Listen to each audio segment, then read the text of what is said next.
This is Damon Fordham, adjunct professor of history at the Citadel here in Charleston, South Carolina. And I'm going to talk to you about a subject that's burning up a lot of social media sites as we speak.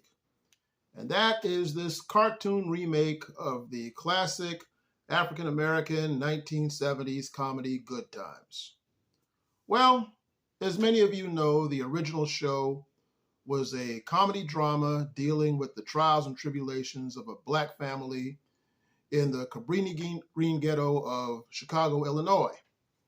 And it was an interesting mix of humor as well as of drama.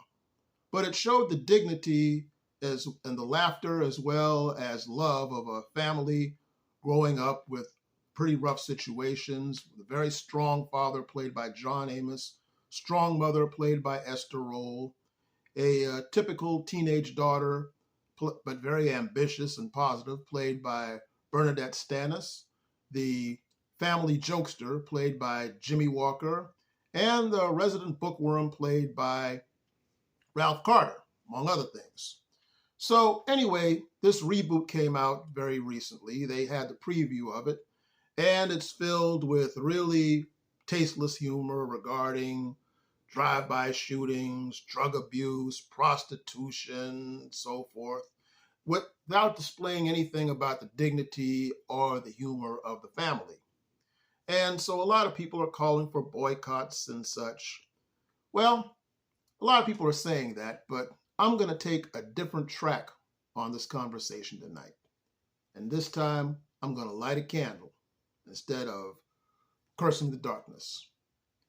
You see, folks, this provides us an ample opportunity to have a very important conversation, which is this. So often, Hollywood today is so lazy that they basically tell the same stories over and over, and they retread different television programs and such.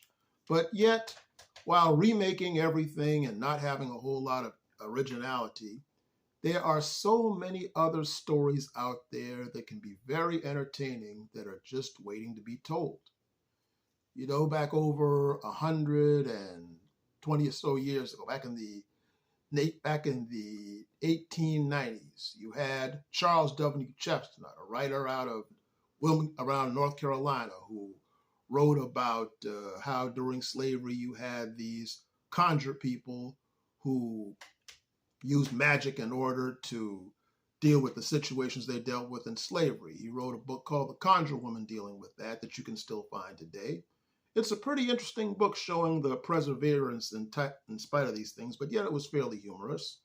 The great Zora Neale Hurston, she went to her hometown of Eatonton, Florida, to gather the folk tales of her elders, to write a book called Mules and Men in 1935, and she made a pretty entertaining book out of it. It inspired me when I read it when I was a boy to look up the folk tales of my elders. And Dr. Henry Louis Gates, along with Maria Tatar, just did a book about 5 or 6 years ago called The Annotated African American Folk Tales. Langston Hughes, the great African American poet, he used to write these stories about a funny man named Jesse Simple and his humorous observations on life. They're called the Simple Stories. And there's a book about that called The Best of Simple, a collection of these stories where he gave his amusing outlook on the problems African Americans faced in those days. There are many examples of this, and they're not just stories like that, too. You could go to your elders and sit down and listen to some of the best stories you could ever possibly hear that have never been in books before. There's so much great material to draw from, and this goes regardless of race. You can go to any group of people can go to their elders and find these fascinating stories that they won't find in books. And to give you an example of this, in Africa as we speak, you have cartoonists and movie makers and comic book makers that are taking the mythology and the folklore they grew up with, and they're putting it in comic books and in animated cartoons as well as live action films. Ladies and gentlemen, there's just so much out there that you could do, that you don't have to reinvent the wheel. But wait a minute, you might say, I don't have the Hollywood budget to do things like that. Well, maybe not, but here's the type of thing you can do though. Right now, I'm making a video of this and other stories that I like to tell. It's pretty low budget stuff, but it gets my message across because other people aren't doing this. So there nowadays, people have the technology, people have the skills with computers and things like that. You could tell any story that you want to using the technology of today. You don't have to wait to Hollywood to do this. So this is where you can use this opportunity to light a candle instead of cursing the darkness. This is Damon Fordham.